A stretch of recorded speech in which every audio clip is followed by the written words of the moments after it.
ಯೇಸುವೆ ಸ್ತೋತ್ರ, ಯೇಸುವೆ ವಂದನೆ, ಯೇಸುವೆ ಆರಾಧನೆ. ನವಲವಿನ ಸಹೋದರ ಸಹೋದರಿಯರೇ, ದಿನ ದೇವರ ವಾಕ್ಯದಲ್ಲಿ ನಾವು ಧ್ಯಾನಿಸುವ ವಾಕ್ಯ ಫಿಲಿಪ್ಪಿಯರಿಗೆ ಬರೆದ ಪತ್ರ 2ನೇ ಅಧ್ಯಾಯ 5ರಿಂದ ಇರುವ ವಚನಗಳು.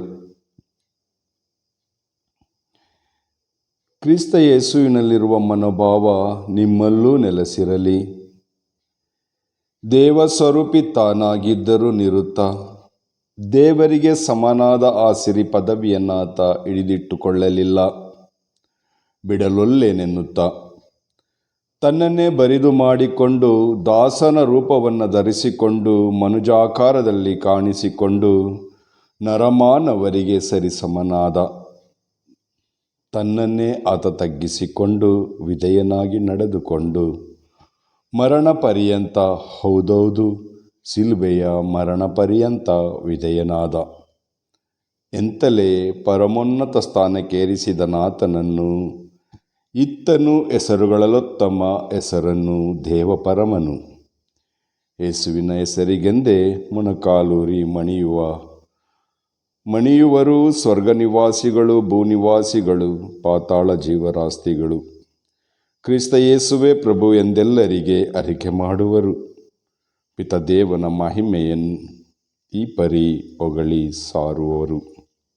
Price the lord. Hallelujah, hallelujah.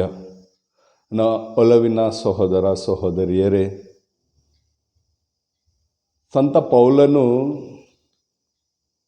ಈ ಒಂದು ದೈವ ವಾಕ್ಯದಲ್ಲಿ ವಿವರಿಸುವಂತಹ ಕಾರ್ಯಗಳು,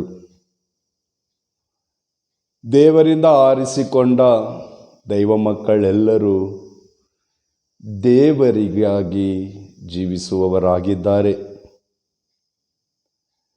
ದೇವರ ಆಜ್ಞೆಯನ್ನು ಕೈಗೊಂಡು ನಡೆಯುತ್ತಾ ದೇವರ ಪ್ರೀತಿಯನ್ನು ಅನುಭವಿಸುತ್ತಾ ದೇವರ ಪ್ರೀತಿಯನ್ನು ಜಗಕ್ಕೆ ಸಾರಲು ನಾವೆಲ್ಲರೂ ದೇವರಿಂದ ಅನುಗ್ರಹವನ್ನು ಪಡೆದವರು.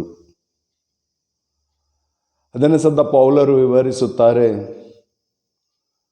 ನಮ್ಮಲ್ಲಿ ಆ ಕಾರ್ಯಗಳನ್ನು ಮಾಡಬೇಕಾದರೆ ಯೇಸುವಿನ ಮನೋಭಾವನೆಗಳು ನಮ್ಮಲ್ಲಿ ಇರಬೇಕು. ವಚನ ಹೇಳಿದ ಪ್ರಕಾರ ದೇವಸ್ವರೂಪಿ ತಾನಾಗಿದ್ದರೂ ಸ್ವರ್ಗೀಯ ಮಹಿಮೆಯಲ್ಲಿ ಜೀವಿಸುತ್ತಿದ್ದರೂ ಆ ಸಿರಿ ಪದವಿಯನ್ನಾತ ಹಿಡಿದಿಟ್ಟುಕೊಳ್ಳಲಿಲ್ಲ. ಬಿಡಲೊಲ್ಲೆ ಎನ್ನುತ್ತಾ ಸರ್ವರಿಗಾಗಿ ಸ್ವರ್ಗವನ್ನು ತೊರೆದು ದೇವ ಪದವಿಯನ್ನು ತೊರೆದು ದೊಡ್ಡ ದರಿದ್ರನಾಗಿ ಧರೆಗೆ ಇಳಿದು ಬಂದರು. ವಿಧೇಯತೆಯಿಂದಲೂ ದೇವರನ್ನು ಮಹಿಮೆಪಡಿಸುತ್ತಾ ದೇವರ ಕಾರ್ಯವನ್ನು ನೆರವೇರಿಸುತ್ತಾ ಈ ಭೂಲೋಕದಲ್ಲಿ 33 ವರ್ಷಗಳ ಕಾಲ ಯೇಸು ಜೀವಿಸಿದರು. ಎಲ್ಲಿಯೂ ತಾನು ದೇವರ ಪುತ್ರನೆಂದು ಹಿಗ್ಗಲಿಲ್ಲ. ಬಡವರನ್ನು, ದೀನದಲಿತರನ್ನು, ದರಿದ್ರರನ್ನು ಕಂಡು ಆತ ದೂರ ಸರಿಯಲಿಲ್ಲ.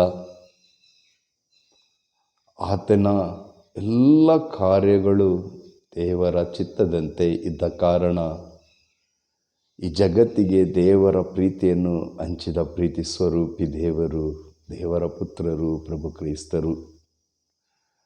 ನಾವೆಲ್ಲರೂ ಆತನ ಮನೋಭಾವನೆಯನ್ನು ಹೊಂದಿರಬೇಕೆಂಬುದೇ ಸಂತ ಪೌಲ ಹೇಳುವಂಥ ಮಾತು. ನಾವು ಎಷ್ಟೇ ಬುದ್ಧಿವಂತರಾಗಿರಬಹುದು, ಜ್ಞಾನಿಗಳಾಗಿದ್ದರೂ ಶೂನ್ಯರಂತೆ ನಡೆದುಕೊಳ್ಳಬೇಕು. 2 ಸಲ PhD ಪಡೆದಿದ್ದರೂ, ಡಬಲ್ ಡಿಗ್ರಿ ಪಡೆದಿದ್ದರೂ ನಾವು ನಮ್ಮನ್ನು ತಗ್ಗಿಸಿಕೊಳ್ಳಬೇಕು.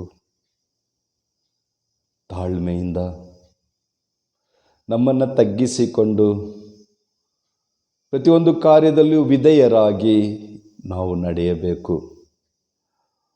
ವಿಧೇಯತೆಯಿಂದಲೇ ದೇವರನ್ನು ಗೆಲ್ಲಲು ನಾವು ಸಾಧ್ಯ. ಆ ವಿಧೇಯತೆಯು, ಆ ತಾಳ್ಮೆಯು, ತಗ್ಗುವಿಕೆಯು ಇಗೋ ದೇವರ ಕಾರ್ಯದಲ್ಲಿ ನಮ್ಮನ್ನು ಉನ್ನತಿಗೆ ಏರಿಸುತ್ತದೆ ಎಂಬುದಾಗಿ ದೇವರ ವಚನ ಹೇಳುತ್ತದೆ. ದೇವರ ವಾಕ್ಯದಲ್ಲಿ ನಾವು ನೋಡುತ್ತೇವೆ. ಫಿಲಿಪ್ಪಿ 2:8 ತನ್ನನ್ನೇ ಆತ ತಗ್ಗಿಸಿಕೊಂಡು ವಿಧೇಯನಾಗಿ ನಡೆದುಕೊಂಡ ಮರಣ ಪರ್ಯಂತ, ಹೌದೌದು ಮರಣ ಪರ್ಯಂತ. ದೇವ ಸೇವೆ ಮಾಡುತ್ತಿರುವಂತಹ ದೈವ ಮಕ್ಕಳಾಗಿರಬಹುದು, ಗುರುಗಳಾಗಿರಬಹುದು, ಸಭಾ ಪ್ರಮುಖರಾಗಿರಬಹುದು, ವಿಧೇಯತೆಯಿಂದ ತನ್ನನ್ನು ತಗ್ಗಿಸಿಕೊಂಡರೆ ಮಾತ್ರವೇ ದೇವರ ಮಹಿಮೆಯನ್ನು ಕಾಣಲು ಸಾಧ್ಯ, ದೇವರ ಸಾಮ್ರಾಜ್ಯವನ್ನು ಕಟ್ಟಲು ಸಾಧ್ಯ. ನನ್ನಲ್ಲಿ ಇರುವ ಅಹಂಕಾರದಿಂದ, ಸ್ವಾರ್ಥದಿಂದ, ನನ್ನಲ್ಲಿರುವಂಥ ಕೆಟ್ಟ ಆಲೋಚನೆಯಿಂದ, ನನ್ನಲ್ಲಿರುವ ಅಹಂಕಾರದಿಂದ ನಾನು ಎಷ್ಟು ವರ್ಷ ಸೇವೆ ಮಾಡಿದರೂ ಅದು ದೇವರ ಕಾರ್ಯವಾಗೋದಿಲ್ಲ. ಕತ್ತೆಯನ್ನು ಹುಡುಕಿ ಬಂದ ಸೌಲನನ್ನು ಆರಿಸಿ ದೇವರು ಇಸ್ರೇಲರಿಗೆ ಅರಸನಾಗಿ ಮಾಡಿದರು. ಅಮೆಲೇಕ್ಯರ ವಿರುದ್ಧ ಯುದ್ಧಕ್ಕೆ ಕಳಿಸುವಾಗ ದೇವರು ಹೇಳಿದರು, ಅಲ್ಲಿಂದ ಯಾವ ಒಂದನ್ನು ನೀನು ತೆಗೆದುಕೊಂಡು ಬರುವುದೆಲ್ಲವನ್ನು ಅಲ್ಲಿಯೇ ನಾಶ ಮಾಡಿ ಬಿಟ್ಟುಬಿಡು ಎಂಬುದಾಗಿ. ಸೌಲನು ಒಲ್ಲದ ಮನಸ್ಸಿನಲ್ಲಿ ಸಮೃದ್ಧಿಯಾದ ಎಲ್ಲ ವಸ್ತುಗಳನ್ನು ಆತ ತೆಗೆದುಕೊಂಡು ಬರುವಾಗ ಸಮುವೇಲ ಪ್ರವಾದಿ ಕೇಳ್ತಾನೆ, ನೀನೇನು ಮಾಡ್ತಾ ಇದೀಯಾ? ದೇವರಿಗೆ ಅವಿಧೇಯನಾಗಿ ಹೇಳ್ತಾನೆ, ಇದೆಲ್ಲ ನನಗಲ್ಲ, ನಿನ್ನ ದೇವರಿಗೆ ಬಲಿ ಅರ್ಪಿಸಲು ನಿನ್ನ ಜನರು ಇದನ್ನು ತೆಗೆದುಕೊಂಡು ಬರ್ತಾ ಇದ್ದಾರೆ. ಸಮುವೇಲ ಪ್ರವಾದಿ ಹೇಳ್ತಾರೆ, ಬಲಿ ಹೋಮಗಳಿಗಿಂತ ವಿಧೇಯತೆ ದೇವರಿಗೆ ಶ್ರೇಷ್ಠವಾದದ್ದು. ನಾವು ಯಾವ ಕಾರ್ಯ ಮಾಡಿದ್ರೂ ನಮ್ಮಲ್ಲಿ ವಿಧೇಯತೆ ಇರಬೇಕು. ನಮಗಿಂತ ಸಣ್ಣವನ ಜೊತೆಯಲ್ಲಿ ನಾವು ಮಾತಾಡುವಾಗಲೂ, ಆತನೊಟ್ಟಿಗೆ ಕಾರ್ಯ ಮಾಡುವಾಗಲೂ ಅವನಂತೆ ನಾವು ತಗ್ಗಿಸಿಕೊಂಡು ಆತನೊಂದಿಗೆ ನಾವು ಸೇವೆ ಮಾಡಬೇಕು. ಇಂದಿನ ಸಮಾರಂಭಗಳಲ್ಲಿ ಭಾಗಿಯಾಗುವಾಗ ನಾನು ಶ್ರೇಷ್ಠನೆಂದು ಎಲ್ಲರಿಗೂ ತೋರ್ಪಡಿಸಿಕೊಳ್ಳದೆ ಕನಿಷ್ಠನೆಂದು ನಾನು ಅದರಲ್ಲಿ ಭಾಗವಹಿಸುವಾಗ ದೇವರ ಮಹಿಮೆಯನ್ನು ನಾವು ಅಲ್ಲಿ ಬೆಳಗಿಸುತ್ತೇವೆ. ಆತ್ಮೀಯರೇ, ಈಗಿನ ಸಂದಿಗ್ಧ ಸ್ಥಿತಿಯಲ್ಲಿ ನಮ್ಮಲ್ಲಿ ಈ ಯೇಸುಕ್ರಿಸ್ತರ ಮನೋಭಾವನೆಗಳುಂಟೋ? ಯೇಸುಕ್ರಿಸ್ತರಂತೆ ನಾವು ಜೀವಿಸಲು ನಮ್ಮಿಂದ ಸಾಧ್ಯವೋ? ದೀನ ದಲಿತರನ್ನು, ಬಡವರನ್ನು, ಶೋಷಿತರನ್ನು, ನಿರ್ಗತಿಕರನ್ನು ನಾವು ಪ್ರೀತಿಯಿಂದ ಕಾಣುತ್ತಿದ್ದೆವು. ನಾವು ಸೇವೆ ಮಾಡುವ ಸಭೆಗಳಲ್ಲಿ, ಸೇವೆ ಮಾಡುವ ತಂಡಗಳಲ್ಲಿ ನಾವು ಲೌಕಿಕ ಆಲೋಚನೆಯಿಂದ ಸೇವೆ ಮಾಡುತ್ತಿದ್ದೇವೋ ಅಥವಾ ದೇವರ ಮನೋಭಾವನೆಯಿಂದ ನಾವು ಸೇವೆ ಮಾಡುತ್ತಿದ್ದೆವು? ಬಡವರನ್ನು, ಶೋಷಿತರನ್ನು ತಿರಸ್ಕರಿಸ್ತಾ ಇದ್ದೀವೋ? ಅವರ ಮುಂದೆ ನಾನೇ ಶ್ರೇಷ್ಠನೆಂದು ಹಿಗ್ಗುತ್ತಿದ್ದೇವೋ?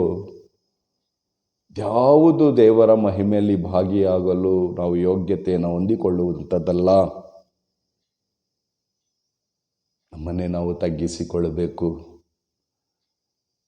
ನಮ್ಮಲ್ಲಿರುವಂಥ ಎಲ್ಲ ಸ್ವಭಾವಗಳನ್ನು ನಾವು ತೊರೆಯಬೇಕು.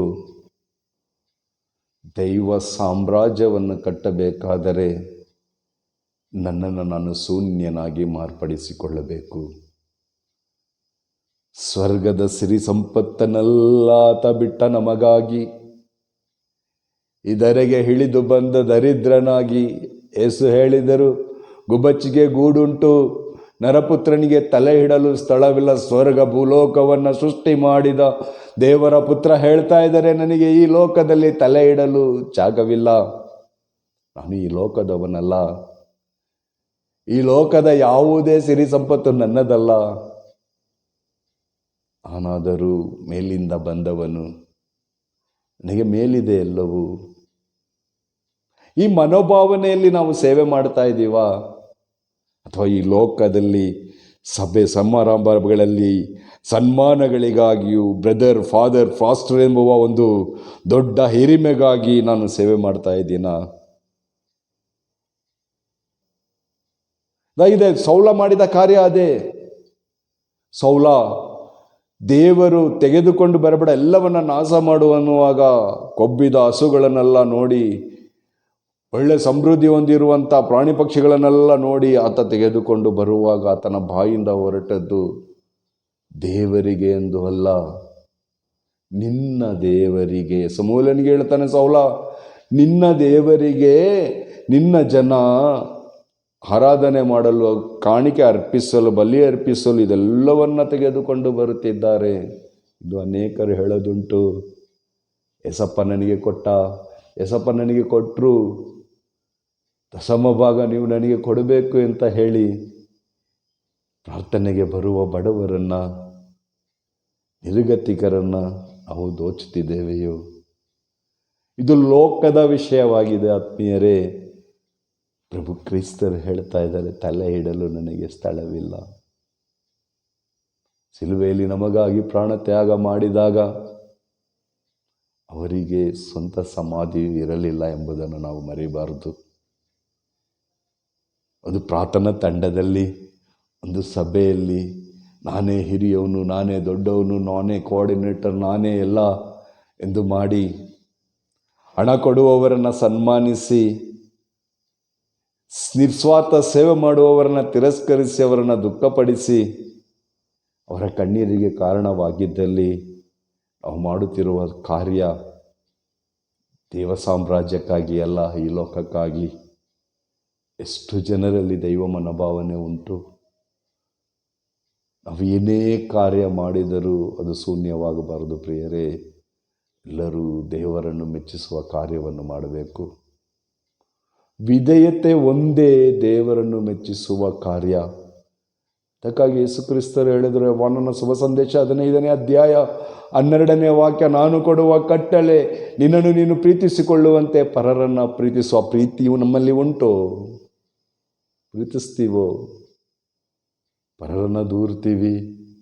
ನಮ್ಮ ಜೊತೆಯಲ್ಲಿ ಸೇವೆ ಮಾಡುವವ್ರನ್ನ, ಜೊತೆಯಲ್ಲಿ ಇರೋರನ್ನ ಹಿಂದುಗಡೆ ಜರಿತೀವಿ, ಪರದೂಷಣೆ ಮಾಡ್ತೀವಿ. ಅದಾದ ನಂತರ ವೇದಿಕೆ ಮೇಲೆ ದೇವರ ಪ್ರೀತಿಯನ್ನು ಸಾರ್ತೀವಿ. ಕ್ಷಮೆ ಕೊಡಿ, ದೇವರು ಕ್ಷಮಿಸಿದ್ರು ಅಂತ ಹೇಳ್ತೀವಿ. ನಮ್ಮಲ್ಲಿ ಕ್ಷಮೆ ಭಾವನೆಗಳುಂಟು? ನಮ್ಮಲ್ಲಿ ಪ್ರೀತಿಸುವ ಹೃದಯ ಉಂಟು?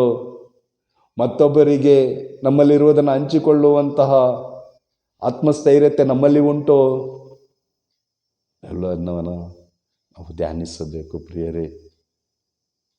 ನನ್ನನ್ನೇ ನಾನು ತಗ್ಗಿಸಿಕೊಂಡು ವಿಧೇಯನಾದರೆ, ಹೇಗೋ ದೇವರು ಕೊಡುವ ಸಿರಿ ಸಂಪತ್ತು, ಸಿರಿ ಪದವಿ. ಪ್ರಕಟಣೆಯ ಗ್ರಂಥ 3ನೇ ಅಧ್ಯಾಯ 23ನೇ ವಾಕ್ಯದಲ್ಲಿ ದೇವರ ವಚನ ಹೇಳುತ್ತೆ, ನನ್ನಲ್ಲಿ ಜಯ ಹೊಂದಿದವನಿಗೆ ನನ್ನ ಸಿಂಹಾಸನದಲ್ಲಿ ನನ್ನ ಪಕ್ಕದಲ್ಲಿ ಆಸೀನನಾಗುವಂತೆ ಮಾರ್ಪಡಿಸುವೆನು. ಇದಾಗಿದೆ ಸ್ವರ್ಗೀಯ ಶ್ರೀ ಸಂಪತ್ತು. ಈ ಲೋಕದಲ್ಲಿ ನಾನು ಗಳಿಸಿಕೊಳ್ಳುವುದಲ್ಲ, ಸ್ವರ್ಗ ಸಾಮ್ರಾಜ್ಯಕ್ಕಾಗಿ ತವಕಪಟ್ಟು ದೇವರಿಗೆ ವಿಧೇಯರಾಗಿ, ಮಾನವರಿಗೆ ವಿಧೇಯರಾಗಿ, ನನ್ನಲ್ಲಿರುವುದನ್ನು ಪರರಿಗೆ ಹಂಚಿಕೊಂಡು, ಪರದೂಷಣೆ ಮಾಡದೆ, ಬೇರೊಬ್ಬರ ಕಣ್ಣೀರಿಗೆ ಕಾರಣ ಆಗದೆ, ದುಃಖಕ್ಕೆ ಕಾರಣರಾಗದೆ, ದೈವ ಮನೋಭಾವನೆಯಲ್ಲಿ ಸೇವೆ ಮಾಡುವಾಗ ನಿನಗೂ ನನಗೊಂದು ವಿಜಯಮಾಲೆ ಉಂಟು. ಸ್ವರ್ಗದಲ್ಲಿ ಯೇಸು ಕ್ರಿಸ್ತರ ಸಿಂಹಾಸನದಲ್ಲಿ, ಯೇಸು ಕ್ರಿಸ್ತರ ಪಕ್ಕದಲ್ಲಿ ಕುಳಿತುಕೊಳ್ಳುವ ಉನ್ನತ ಪದವಿ. ಆ ಪದವಿ ಬೇಕೋ? ಈ ಲೋಕ ಸಿರಿ ಸಂಪತ್ತು, ಆಸ್ತಿ ಪಾಸ್ತಿ, ಕಾರು, ಐಷಾರಾಮಿ ಜೀವನ ಬೇಕೋ? ಧರಿಸೋಣ ಪ್ರಿಯರೇ. ಸೌಲನಂತೆ ಲೌಕಿಕವಾದವನ್ನು ಆಯ್ಕೆ ಮಾಡಿಕೊಳ್ತಿರೋ, ಪೌಲ ಹೇಳಿದಂತೆ ವಿಧೇಯತೆಯನ್ನು ಆಯ್ಕೆ ಮಾಡಿಕೊಳ್ಳುತ್ತೀರೋ? ಆಲೋಚಿಸಿರಿ. ದೇವರು ನಮಗೆ ಕೊಟ್ಟಿರುವುದು, ನಮಗೆ ಉಪಯೋಗವಾಗುವಂತಹ ಎಲ್ಲವನ್ನು ಉಪಯೋಗಿಸಿ ಹೆಚ್ಚಾದದ್ದನ್ನು ಪರರಿಗೆ ಕೊಡಿ ಅಂತ. ದಶಮ ಭಾಗದ ಮೂಲಕ ಬಡವರನ್ನು, ಶೋಷಿತರನ್ನು, ಇಲ್ಲದವರನ್ನು ದೋಚಬೇಕೆಂಬುದಲ್ಲ. ನಾವು ಇದನ್ನು ಅರ್ಥೈಸಿಕೊಳ್ಳಬೇಕು.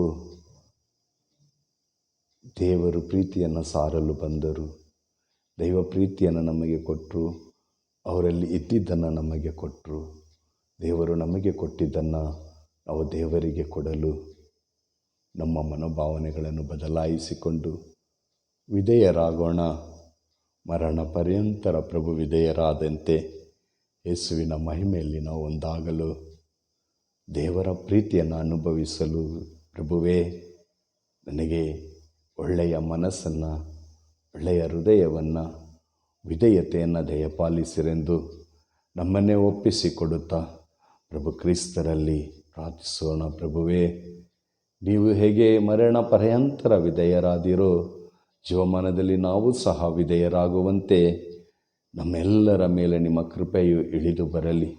ನಿಮ್ಮ ಕೃಪೆಯನ್ನು ಮಾತ್ರ ಎದುರು ನೋಡುತ್ತಾ ನಿಸ್ವಾರ್ಥ ಸೇವೆ ಮಾಡಿ ಈ ಲೋಕದಲ್ಲಿ ನಿಮ್ಮ ಪರಿಶುದ್ಧವಾದ ಕೃಪೆಯ ಮಹಿಮೆಯನ್ನು ಬೆಳಗಿಸಲು ಪರಿಶುದ್ಧಾತ್ಮರ ಅಭಿಷೇಕವನ್ನು, ಪರಿವರ್ತನೆಯನ್ನು ನಮ್ಮಲ್ಲಿ ದಯಪಾಲಿಸಿರೆಂದು ಯೇಸು ಕ್ರಿಸ್ತರ ನಾಮದಲ್ಲಿ ನನ್ನನ್ನು ಆಲಿಸುತ್ತಿರುವಂಥ, ಈ ಯೂಟ್ಯೂಬ್ನಲ್ಲಿ ನೋಡುತ್ತಿರುವಂಥ ಪ್ರತಿಯೊಬ್ಬರನ್ನು ನಿಮ್ಮ ಪರಿಶುದ್ಧವಾದ ಕರಗಳಲ್ಲಿ ಒಪ್ಪಿಸಿಕೊಡುತ್ತಾ ಅವರೆಲ್ಲರನ್ನು ಅನುಗ್ರಹಿಸಬೇಕೆಂದು ಯೇಸು ಕ್ರಿಸ್ತರ ನಾಮದಲ್ಲಿ ಪ್ರಾರ್ಥಿಸುತ್ತೇನೆ, ಜೀವದ ಒಡೆಯನೇ.